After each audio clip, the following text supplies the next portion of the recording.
নাগরিকদের যত তাড়াতাড়ি সম্ভব ইসরায়েল ছাড়তে বলল চীনা দূতাবাস। ইসরায়েল ও ইরানের মধ্যে তীব্র সংঘর্ষ অব্যাহত থাকায় চীনের দূতাবাস তার নাগরিকদের যত তাড়াতাড়ি সম্ভব ইসরায়েল ত্যাগ করার আহ্বান জানিয়েছে। মঙ্গলবার চীনা দূতাবাস নাগরিকদের উদ্দেশ্যে উটচ্যাটে দেওয়া এক বিজ্ঞপ্তিতে বলেছে, ইসরায়েলে অবস্থিত চীনা মিশন নাগরিকদের তাদের ব্যক্তিগত নিরাপত্তার নিশ্চয়তা দেওয়ার পূর্বশর্তের ভিত্তিতে যত তাড়াতাড়ি সম্ভব স্থল সীমান্ত অতিক্রম করে দেশত্যাগ করার কথা স্মরণ করিয়ে দিচ্ছে।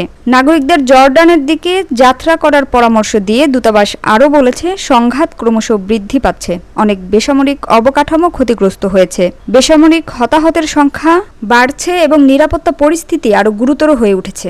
এদিকে হোয়াইট হাউসের সিচুয়েশন রুমে আকস্মিক নিজের জাতীয় নিরাপত্তা দলের সদস্যদের নিয়ে বৈঠক ডেকেছেন যুক্তরাষ্ট্রের প্রেসিডেন্ট ডোনাল্ড ট্রাম্প।